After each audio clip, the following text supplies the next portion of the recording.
Bom dia novamente! E aí, você já ouviu falar na síndrome do intestino irritável? Essa alteração, apesar de ser considerada comum e atingir muitas pessoas, precisa de atenção redobrada para não se agravar. Por isso, bons hábitos de vida são determinantes para manter o bem-estar do organismo, deixando-o livre desses incômodos abdominais.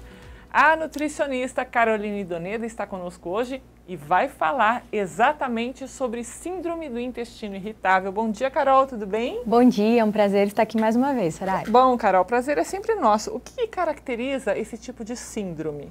Bom, a síndrome do intestino irritável, ela muitas vezes é até confundida com sintomas mais comuns de má digestão, de estufamento que as pessoas têm no dia a dia. Tanto que o diagnóstico ele é feito através de achados clínicos mesmo, dos relatos do paciente com relação ao que ele sente, né? Então é muito comum as pessoas com síndrome do intestino irritável relatarem constipação ou diarreia, então uma alteração do hábito intestinal, acompanhada de muito estufamento e presença de gases, e isso vai se tornando progressivo. O paciente começa a estufar com uma qualidade de alimentos e depois de um tempo ele está estufando com tudo que ele come. Né? Então, progressivo, então. Isso, é progressivo. E muitas vezes as pessoas acham que isso é normal. É comum escutar as pessoas dizerem, eu estufo muito fácil, eu tenho uma digestão lenta. E não procuram realmente um diagnóstico para identificar se é uma síndrome ou se realmente só tem uma má digestão. Né? Tá, você falou aí da questão do diagnóstico. Como que é o tratamento nutricional? Como funcionam as adequações da dieta? Na verdade, praticamente o tratamento se baseia na alimentação mesmo. Algumas poucas condutas medicamentosas são usadas. Como é uma alteração na parte absortiva, a síndrome do intestino irritável ela leva a um processo de disbiose, que nós chamamos, que é uma alteração na flora intestinal. Então, todos nós temos a flora intestinal, que faz a captação dos nutrientes, auxilia no transporte do bolo fecal, que tem uma grande quantidade de bactérias responsáveis por auxiliar na digestão dos alimentos. Essa flora, ela pode ser afetada por estresse, ela pode ser afetada por processos inflamatórios, por uso de medicamentos de longo prazo, por um procedimento invasivo como uma cirurgia que leva a uma alteração da flora. E essa alteração torna a quantidade de bactérias que nós temos no intestino desbalanceada, vamos colocar assim. Isso é um processo de disbiose. Nós temos bactérias boas e bactérias patogênicas no intestino. Nós precisamos que o número de bactérias boas, benéficas, seja maior do que das bactérias patogênicas. Quando isso se inverte, por alguma dessas situações que eu comentei antes, acontece o processo de disbiose. E as bactérias patogênicas fermentam muito. Então, o paciente começa a consumir alimentos que normalmente antes eram ingeridos sem problema e ter uma fermentação extrema, muito grande. Então, aí se iniciam os sintomas. Tem uma prevalência com relação a sexo, idade? Quais são os sintomas mais comuns para quem nunca ouviu falar, começar a pensar nisso? Na verdade, em termos de idade, são pessoas jovens. Tá? Então, aí numa faixa de 20 a 40 anos, então é uma classe de pessoas realmente bastante jovens. Em termos de prevalência, mulheres, né? Então gênero feminino.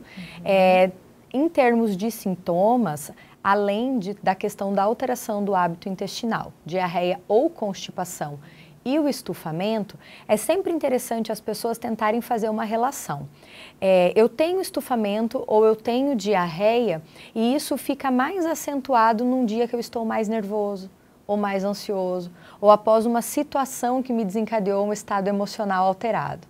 A gente costuma dizer que a síndrome do intestino irritável não é culpa da parte emocional e psicológica. No entanto, toda alteração emocional e psicológica é um gatilho para que os sintomas venham a se exacerbar. Né? Tá certo.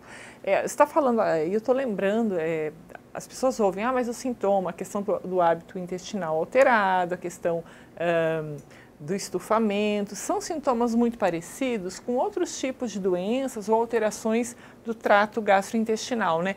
Qual que é a diferença da síndrome do intestino irritável com a doença inflamatória intestinal, Carol? A síndrome do intestino irritável, ela pode até em alguns momentos ter sintomas muito parecidos realmente com a doença inflamatória, com o Crohn ou a retocolite. No entanto, a síndrome do intestino irritável é uma doença funcional. tá? Então, ela tem motivos de alteração de flora, de comportamento, a questão da parte emocional também. Enquanto a doença inflamatória intestinal é uma doença autoimune, né, que altera a questão toda do intestino em relação a um processo inflamatório que é gerado pelo próprio organismo. Então, ela é uma doença muito mais grave, é uma doença crônica, muito mais difícil de tratar, né? Então, é sempre importante, quando o paciente sentir alguma dessas questões que nós estamos colocando, ele procurar ajuda para que realmente o médico possa diferenciar. Caso seja uma síndrome do intestino irritável, vou colocar daqui a pouco como que a gente faz para auxiliar, né? Você me perguntou, acabei não completando as formas de que a alimentação pode auxiliar. E se for uma doença inflamatória, aí sim o médico entra com medicação, um tratamento realmente muito mais eficaz para esse tipo de doença, né? No caso da síndrome, como eu coloquei antes, que a gente não usa tanto medicação e sim mudança de comportamento, primeiro nós fazemos a exclusão de um grupo de alimento que nós classificamos como food maps, que são alimentos muito fermentáveis, que qualquer um de nós, que ao consumi-los no dia a dia, vamos sentir uma fermentação.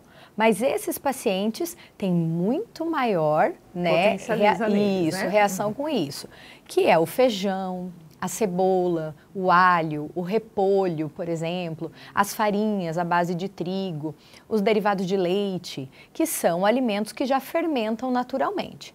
Então, inicialmente, nós retiramos esses grupos alimentares e usamos de alguns suplementos para trabalhar a reposição de flora intestinal, reposição da quantidade de bactérias que estão ali em déficit, né?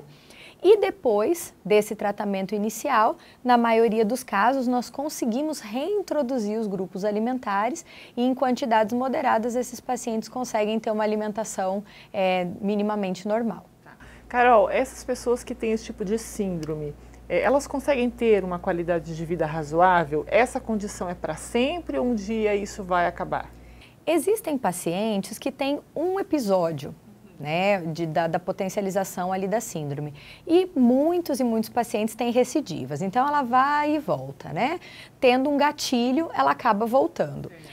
Se pode ter qualidade de vida, com certeza, mas é extremamente importante que o paciente se conheça. Por isso que esse momento inicial da mudança da dieta é extremamente importante para que o paciente entenda quais são os alimentos que o organismo dele tolera e os alimentos que o organismo não tolera. Então, quando nós retiramos os grupos alimentares e introduzimos grupo por grupo novamente, a gente entende quais são os grupos que realmente não podem ser consumidos. Se o paciente respeitar isso ao longo da vida, ele não vai ter grandes complicações, né? Não é à toa que o nosso intestino é considerado o segundo cérebro, né? Carol, obrigada pelos esclarecimentos, só tenha uma boa semana.